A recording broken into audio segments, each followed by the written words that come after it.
உங்களுடைய இந்த பொன்னான நேரத்துக்காக நன்றி. நம்ம இன்னைக்கு பார்க்க போகிறது ஒரு சூப்பரான சிம்பிள் அண்ட் ஈஸியாக செய்யக்கூடிய ஒரு ஹெல்த்தியான பிரேக்ஃபாஸ்ட் ரெசிபி.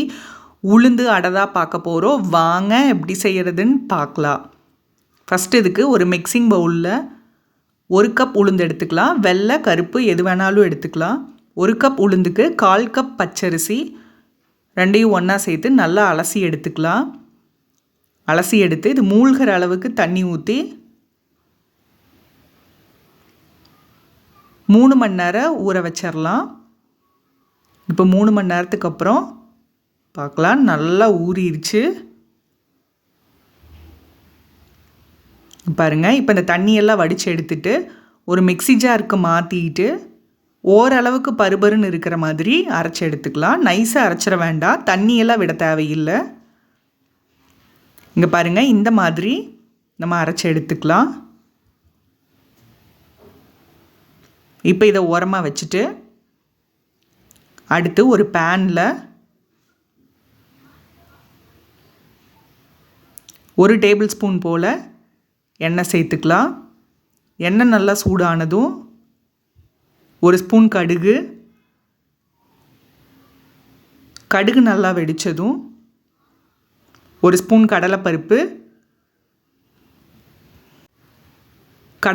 நல்லா கலர் சேஞ்ச் ஆனதும் காரத்துக்கு தகுந்த மாதிரி பச்சை மிளகாய் சேர்த்துக்கலாம், பொடியாக கட் பண்ணி. அடுத்து 2 கொத்து கருவேப்பிலை பொடியாக கட் பண்ணினது. ஒன்ஸ் இது எல்லாத்தையும் வதக்கிக்கலாம். அடுத்து ஒரு பெரிய சைஸ் பெரிய வெங்காயம் பொடியாக கட் பண்ணினது இதையும் உள்ளே சேர்த்துட்டு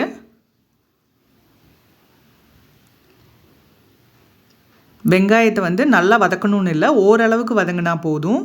இது கூட அரை மூடி தேங்காய் துருவல். தேங்காய் பார்த்திங்கன்னா மீடியம் சைஸ் தேங்காய்.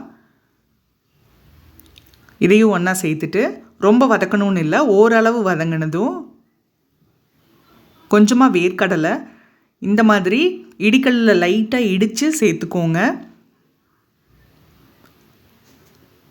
சேர்த்துட்டு நம்ம ஸ்டவ் ஆஃப் பண்ணி இறக்கி நம்ம ஆல்ரெடி எடுத்து வச்சுருக்கிற மாவு கூட இது எல்லாத்தையும் ஒன்றா சேர்த்துடலாம்.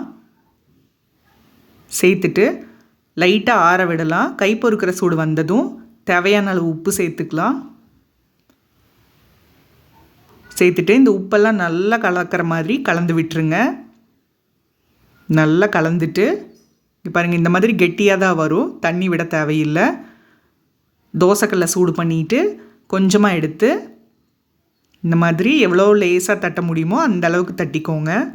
நீங்கள் இந்த மாதிரி தோசைக்கல்லில் டைரெக்டாக வச்சு தட்டுறதுனாலும் தட்டிக்கலாம், இல்லைனா ஒரு வாழை இலையில் தட்டி எடுத்து நம்ம தோசைக்கல்லில் சேர்த்துக்கலாம்.